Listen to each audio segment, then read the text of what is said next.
Alléluia. Tu ne peux jamais avoir la foi. Tant que tu n'as pas compris, tu dois atteindre la compréhension. Quand tu arrives à la compréhension, c'est alors que tu atteins la dimension du non-retour. Parce que celui qui a compris, on ne peut pas lui dire le contraire. Amen. Alléluia. On ne peut pas lui dire le contraire.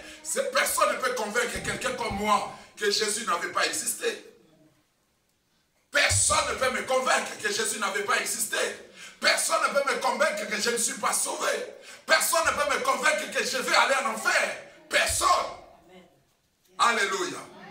Personne. Pourquoi? Parce que je sais ce que j'ai compris. La compréhension crée la vraie foi. La vraie foi. Quelqu'un qui a compris sa destinée ne recule plus jamais. Parce qu'il sait qu'en dehors de cette destinée, il n'y a plus autre chose. Il comprend que ma vie marche dans ce sentier. C'est ça la voie de mon existence. C'est ça le chemin de ma vie. Je n'ai pas autre chose à faire que ça. Il va continuer à persévérer parce que c'est ce qu'il a compris. Et quand tu comprends ta mission, tu comprends aussi ce qui n'est pas ta mission. Alléluia. Me dites amen bien. Amen. Quand tu comprends ta mission, c'est que tu comprends aussi ce qui n'est pas ta mission. Quand tu comprends ta destinée, tu comprends aussi ce qui n'est pas ta destinée. Quand tu comprends ta richesse, tu comprends aussi ce qui n'est pas ta richesse. D'où tu ne peux pas emprunter d'autres voies parce que tu connais ta voie. Amen. Tu connais ton chemin. Tu ne peux pas aller ailleurs. Quand le diable viendra te présenter autre chose, tu lui diras non. Parce que tu connais ta voie. Tu connais ton chemin. Tu connais là où tu dois marcher. Tu connais là où tu dois mettre les pieds et là où tu ne peux pas mettre les pieds. Alléluia. La vision est donc le seul moyen par lequel Dieu communique avec toi. Les idées de Dieu nous sont communiquées par la perception de son être et de son œuvre. C'est-à-dire quand Dieu veut te communiquer sa vision, il veut te communiquer ses idées, il va passer par la perception de ses œuvres et de son être. Alléluia. Regardez quand Dieu a voulu donner à l'ensemble de l'humanité la connaissance sur son existence. Dieu a créé les cieux et la terre. La Bible déclare, or en effet, Romains chapitre 1 verset 19, en effet les perfections invisibles de Dieu, sa puissance éternelle et sa divinité se voient comme à l'œil nu depuis la création du monde quand on les considère dans ses ouvrages. C'est-à-dire quand nous regardons les cieux, nous regardons la terre, nous avons une idée sur l'existence d'un être suprême. Nous accédons à la compréhension d'une pensée divine qui veut que les hommes puissent reconnaître qu'il y a un créateur. D'où Dieu nous a donné la possibilité d'accéder à cette idée à travers les cieux, à travers la terre, à travers tout ce qu'il a créé. C'est-à-dire quand on parle de la vision, quand on parle de la perception, c'est la compréhension du pourquoi de certains faits. Alléluia. Pourquoi telle situation? Qu'est-ce qui se cache derrière tel effet? Derrière telle circonstance? Derrière telle chose? Nous voyons les choses et nous comprenons ce qui s'y cache. Et c'est ainsi que nous accédons à la compréhension des idées de Dieu. Dieu passe par ses œuvres, il produit ses œuvres pour nous permettre d'accéder à la compréhension de ses idées. Amen. Alléluia. Non, dites amen bien sûr. Et la deuxième chose, c'est la révélation de l'être de Dieu. Quand Dieu nous aide à le comprendre à travers la manifestation de son être. La manifestation de l'être de Dieu, ce n'est pas que tu vas voir un vieillard apparaître dans ta chambre pour te donner une idée sur l'existence de Dieu. Mais tu peux voir certaines choses au sein de ta vie. Des choses qui sont imperceptibles, qui ne sont pas palpables. Des choses qui ne sont pas les œuvres, mais qui émanent de l'être entre autres, quand nous parlons de l'amour de Dieu, la bonté de Dieu, la miséricorde de Dieu, la grâce de Dieu, quand tu commences à sentir l'amour de Dieu dans ton cœur, tu accèdes à la compréhension de son être. Alléluia. Tu commences à comprendre que Dieu est amour. Tu commences à comprendre que Dieu est bon. Tu commences à comprendre que Dieu est grand. Et tu le comprends à travers certaines choses qui se manifestent au sein de ta vie, et ces choses sont invisibles. Ce sont des choses que tu ne vois pas, que tu ne touches pas, mais que tu sens dans ton esprit, que tu vis dans ton cœur, tu le vis dans ton âme et tu sais que Dieu est bon. Alléluia. Donc, il y a quelque chose que nous devons savoir sur la vision, c'est que Dieu, dans tout ce qui concerne l'homme, dans tout ce qui te concerne, dans tout ce qui me concerne, dans tout ce qui concerne tout ce qui est en rapport avec l'homme, Dieu ne fait rien sans avoir révélé son secret. Amen. Alléluia. C'est-à-dire, il y a le plan de Dieu qui est secret, caché. Dieu ne l'accomplit pas sans l'avoir fait comprendre à quelqu'un. Il faut que quelqu'un comprenne ce plan pour que ça puisse se réaliser, comme je l'avais dit tout à l'heure. Dieu a un secret, mais que tant que le secret n'est pas encore compris par l'homme, les choses qu'il a gardées pour toi, qu'il a réservées pour toi, qu'il a préparées pour toi, ne vont pas s'accomplir. Les procédures là doivent être respectées parce que c'est comme ça que l'homme a été créé. Et ça comprend très bien. Dieu créait toutes choses. Il disait que la lumière soit et la lumière fut. Il ne révélait à personne d'autre. Il ne s'adressait pas à quelqu'un d'autre. Il disait que la lumière soit, la lumière fut. Dieu sépara les eaux d'en bas, les eaux d'en haut. Dieu a fait ceci et cela. C'est écrit comme ça dans la Bible. Mais quand il est arrivé le moment de la création de l'homme, Dieu a voulu d'abord faire comprendre sa vision. La Bible dit, Dieu dit, faisons l'homme à notre image et qu'il soit à notre ressemblance. C'est-à-dire, avant que Dieu ne fasse quoi que ce soit pour l'homme, il faut que quelqu'un puisse comprendre ce qu'il veut faire. Est-ce que quelqu'un me comprend? C'est-à-dire, s'il n'y a personne qui ne comprend ce que Dieu veut faire pour l'homme, aucune bénédiction de Dieu ne va se manifester dans la vie de l'homme. Il faut qu'il y ait quelqu'un qui comprend ce que Dieu veut faire pour toi, et surtout la personne la mieux qualifiée pour la compréhension de ce que Dieu veut faire pour toi, c'est toi. Alléluia. On dit amen bien. C'est d'abord toi.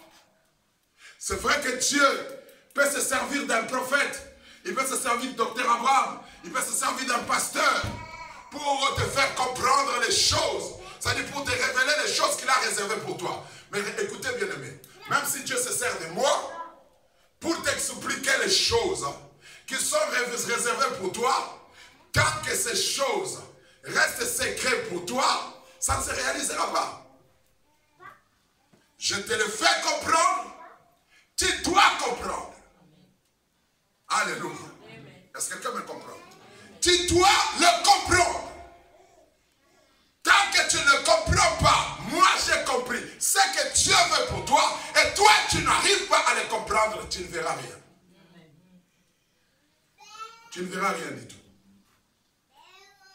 Alléluia. Non, dites amen bien. Amen. Donc Dieu passe toujours par l'explication de sa vision sur l'homme avant de l'accomplir. Tu vas me demander, est-ce que Adam avait compris? Oui, Adam devait comprendre. Il devait comprendre pourquoi? Parce que Adam était une pensée de Dieu. Ce que Dieu disait à lui-même, il le disait directement à son image. Adam est l'image de Dieu. D'où ce que Dieu disait au commencement, comme il n'y avait pas de prophète, et il n'y avait aucun homme sur la terre, il n'y avait que Dieu lui-même et ses anges. Dieu dit, faisons l'homme à notre image et qu'il soit à notre ressemblance. Adam a compris d'une manière surnaturelle parce qu'il était en Dieu. Il était avait une idée en Dieu. Donc il devait comprendre ça. D'une manière surnaturelle. Dieu passe toujours par là. Et depuis que Dieu a fait comme ça, tout ce que Dieu fait pour l'homme, il commence d'abord par l'explication. La Bible dit ceci. Dieu vit qu'il n'est pas bon que l'homme soit seul. Je lui ferai une aide semblable. Il doit le dire. Est-ce que quelqu'un me comprend? Il doit le dire. Une oreille doit entendre ça. Quelqu'un doit comprendre ça.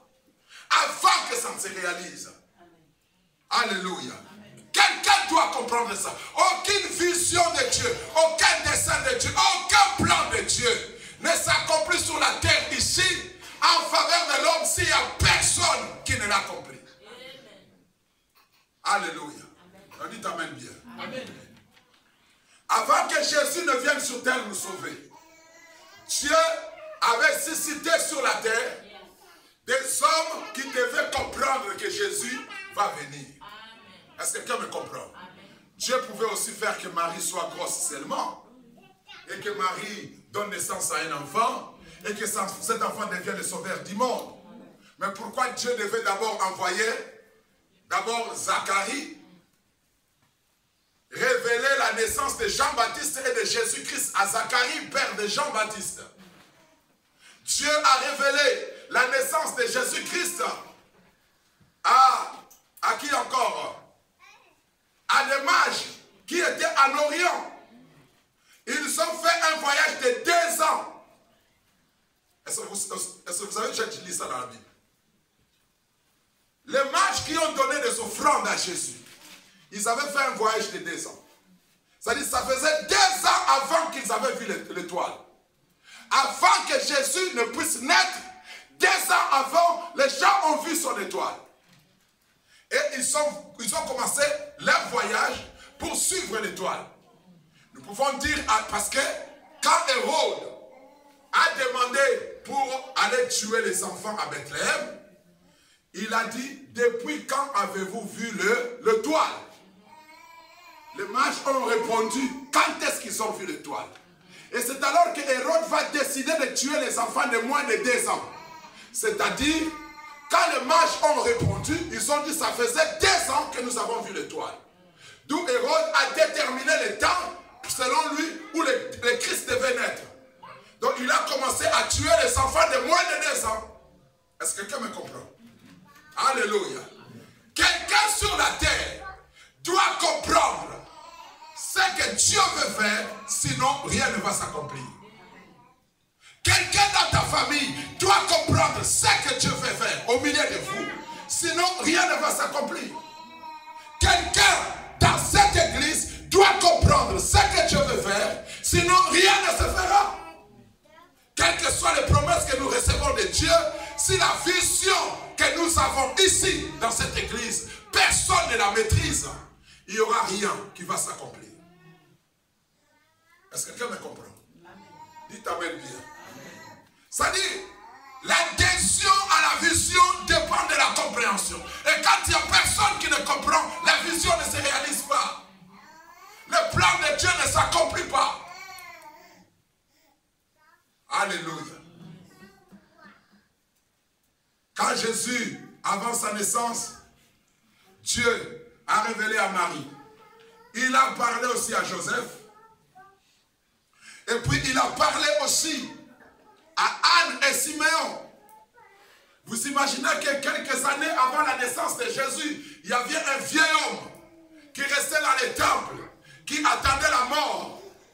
Et pour lui, il se disait, je vais mourir seulement le jour où je vais voir le Messie. Le jour où on a présenté Jésus dans les temples, Siméon l'a porté et puis il a rendu grâce à Dieu. Il a dit, maintenant tu peux laisser ton serviteur s'en aller en paix car mes yeux ont vu le roi. C'est-à-dire cet homme refusait de mourir pour attendre l'accomplissement de quelque chose que Dieu lui avait dit. Est-ce que quelqu'un me comprend? Non, il amène propre. Oui. La compréhension est la clé pour dire que j'ai une vision, tu dois la comprendre. Tant que tu ne la comprends comprends pas, bien que tu l'as perçu, ce n'est pas encore une vision. Alléluia. Je parle là aussi de ce que j'appelle l'appropriation de la vision. L'appropriation du plan de Dieu. La compréhension crée l'appropriation. Quand tu comprends le plan de Dieu, tu t'en appropries aussi. Tu prends possession. Beaucoup de gens parlent, prends possession de ton héritage. Il n'y a pas d'autre possibilité de prendre possession de son héritage si ce n'est la compréhension de cet héritage. Amen. Alléluia. Amen. Tu n'as rien compris sur cet héritage, prends possession de cet héritage, possède ton héritage, et je possède, et après il n'y a rien. Parce que tu n'as rien compris, tu ne peux jamais posséder quelque chose. Tu ne peux posséder que les choses que tu as compris. Est-ce que quelqu'un me comprend? Marie, ça va? Écoutez bien aimé. Vous savez que les enfants d'Israël, quand ils marchaient dans le désert, avant de sortir de l'Égypte, ils avaient déjà les promesses. Ils avaient les promesses que Dieu les avait données à travers Abraham, Isaac, Jacob. Et puis après, il y a eu Joseph. Avant la mort de Joseph, Joseph a dit aux enfants d'Israël que Dieu vous visitera. Et il vous fera sortir de ce pays. Et quand vous allez sortir, vous allez prendre aussi mes ossements. Vous allez les amener avec vous. C'est-à-dire qu'il était sûr que la promesse va s'accomplir. La promesse est restée au milieu du peuple. Durant environ 400 ans, ils avaient les promesses. Le jour où ils devaient sortir, Dieu devait faire comprendre à quelqu'un de cette génération des choses qu'il avait déjà dit. Alléluia. D'où Dieu a appelé Moïse à Horeb et il lui a réexpliqué la vision. C'est-à-dire, vous n'allez pas sortir d'ici s'il n'y a pas quelqu'un parmi vous qui comprend ce qui a été dit. Si personne ne comprend, et l'incompréhension de ce qui a été dit, c'est ce qui avait fait l'augmentation, le prolongement de 30 ans. Au lieu de 400 ans, ils ont fait 430 ans. La Bible dit, parce qu'ils ne comprirent pas, selon Actes des Apôtres chapitre 7, parce qu'ils n'ont pas compris ce que Dieu voulait faire avec eux. Alléluia. Il fallait que Dieu réexplique encore les mêmes promesses à quelqu'un faisant partie de cette génération pour les aider à sortir de l'Égypte. Et ils sont sortis de l'Égypte, ils sont arrivés dans le désert avec les promesses, ayant l'assurance qu'ils vont aller à Canaan. Et vous savez qu'est-ce qu'il y avait parmi eux? Il y avait un ange qui les dirigeait. Il y avait la présence de Dieu qui se manifestait par la colonne de feu, la colonne de nuée.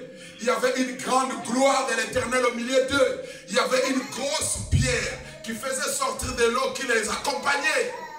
Mais quand ils sont arrivés devant Canaan, il fallait la compréhension. Est-ce que quelqu'un me comprend? Dites amen bien. Amen. La terre était là. Ils devaient posséder la terre. Mais il fallait la compréhension. Bien que Dieu était avec eux. Bien qu'il y avait un prophète puissant à la personne de Moïse au milieu d'eux. Bien qu'il y avait l'ange de l'Éternel. Bien qu'il y avait la gloire de Dieu. Il fallait la compréhension. D'où ils ont envoyé 12 espions dans cette terre-là. On doit comprendre le territoire avant de le posséder. Amen.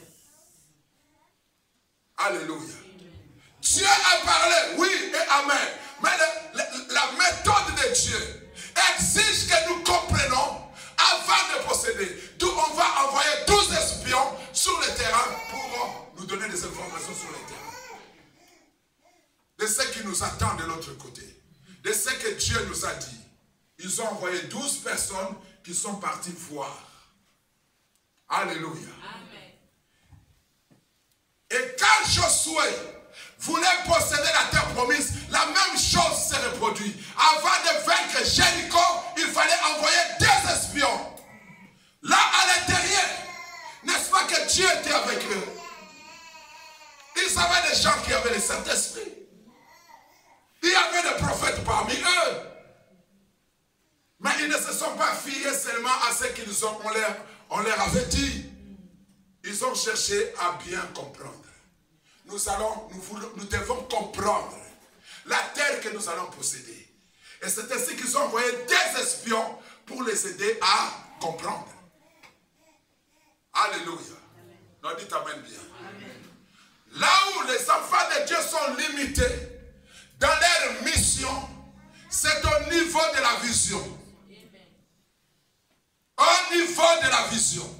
Quand vous voyez les gens perdre leur foi, les gens abandonner le chemin du Seigneur, les gens n'arrivent plus à persévérer, les gens se fatiguent, ils abandonnent les chemins, leur destinée, les gens servent Dieu, ça devient comme quelque chose qu'ils font par routine. Ils font l'œuvre de Dieu sans passion, sans amour, sans zèle. Tout ça, c'est quand les gens ne comprennent rien de ce que Dieu veut faire avec eux. Quand il y a la compréhension, il y a le zèle excessif. Quand il y a la compréhension, il y a l'augmentation de la passion sur les choses de Dieu. Quand il y a la compréhension, il y a le courage d'affronter les dangers. Quand il y a la compréhension, il y a la force de persévérer. Là où tout semble être contraire à votre vie, vous allez persévérer parce que vous comprenez. Alléluia. Non, dites Amen bien. Dis après moi la compréhension. C'est ça la vision. Alléluia. Percevoir, c'est comprendre. Qui n'a pas compris, n'a pas perçu. Même quand il a déjà entendu. Nous allons lire quelque chose que vous connaissez déjà. Un verset que nous avons tous l'habitude de lire. Et de le réciter dans nos prières, peut-être. Habakkuk, chapitre 2, versets 1 à 4. Habakkuk, chapitre 2.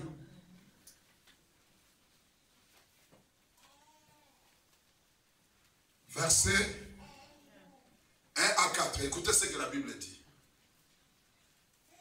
Habakkuk dit ceci. J'étais à mon poste et je me tenais sur la tour. Je veillais. Pourquoi? Pour voir ce que l'Éternel me dirait. Alléluia. Et ce que je répliquerai après ma plainte. L'Éternel m'adressa la parole et dit, écris la prophétie. Grave-la sur des tables, afin qu'on la lise couramment. Alléluia. Et c'est une prophétie dont le temps est déjà fixé. Elle marche vers son terme si elle ne mentira pas. Si elle tarde, attends-la, car elle s'accomplira certainement. Voici son âme s'est enflée. Elle n'est pas droite en lui, mais le juste vivra par sa foi. Pas par la foi, mais par sa foi. Alléluia. Elle se comprend très bien. Habakkuk dit, je me tenais à mon poste. Je me tenais sous la tour. Je veillais pour voir ce que l'Éternel me dirait. C'est-à-dire, Dieu m'a dit, mais je dois le voir. Cela ne veut pas dire, comme nous disons aujourd'hui,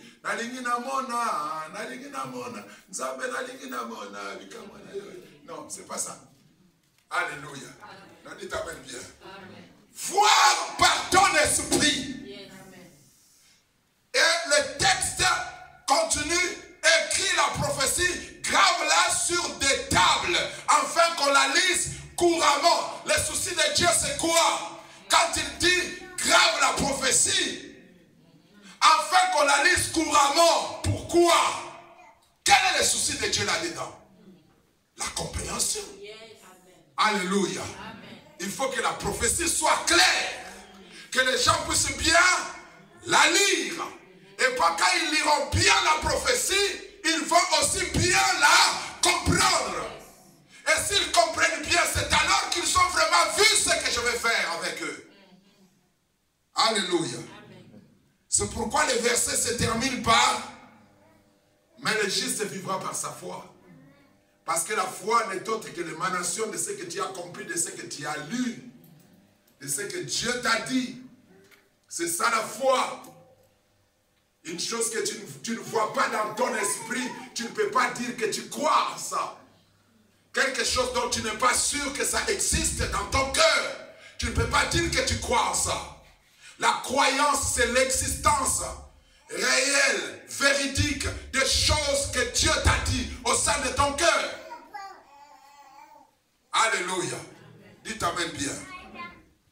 C'est pour moi-même sous la prière, le texte qui dit, tout ce que vous demanderez en priant, croyez que vous l'avez reçu et vous le verrez s'accomplir. Beaucoup de gens se servent de ces versets en remerciant le Seigneur après leur prière par principe. Alléluia. Et non par conviction. Ils prient, après ils disent, Seigneur, je te dis merci parce que je crois que tu m'as donné ce que je t'ai demandé. Mais comprenez comment faire avec ces versets. Tout ce que vous demanderez en priant, jusqu'à ce que vous croyez l'avoir reçu. C'est-à-dire, je n'arrête pas de prier jusqu'à ce que les choses que je demande deviennent réelles dans mon cœur. Tant que ces choses ne deviennent pas réelles, je ne dis pas merci. Alléluia. Il faut que ce que tu demandes devienne perceptible dans ton cœur. Que ça devienne palpable par ton cœur. Que tu puisses vivre ça en toi. Tant que tu n'as pas vécu les choses que tu demandes, tu ne les recevras jamais. Parce que rien ne peut se matérialiser dans ta vie sans passer par la perception spirituelle de ces choses. Tu dois les sentir, le vivre, le palper. Tu dois le voir en toi avant de commencer à dire merci. Plusieurs disent merci. Oh Seigneur, je te dis merci parce que tu m'as donné ce que je t'ai demandé. Juste après, ici, on va te demander comment ça va. Et ça ne va pas. Tout va mal. Et tout ça. Comment ta situation là? Oh non, non, non, non, non. Ça ne va pas. Pourquoi? Parce que tu n'as rien vu. Tu n'as rien compris. Tu n'es même pas sûr de ta prière, mais tu fais des remerciements hypocrites devant la face du Seigneur. Qu'est-ce qui peut être le plus faux que de dire merci à quelqu'un qui ne t'a rien donné? Tu n'es même pas sûr d'avoir reçu quelque chose, après tu dis merci, non? Dis merci quand tu sens dans ton esprit que tu l'as vraiment reçu. C'est-à-dire après la prière, tu dis oui, oui, oui, Dieu m'a béni. Je vis cette bénédiction. Je vis la réalité de ce que Dieu m'a dit. C'est dans ce moment-là que tu commences à dire merci.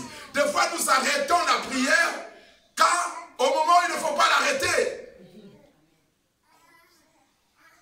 Nous arrêtons. C'est pourquoi Jésus a dit prier continuellement. Paul dit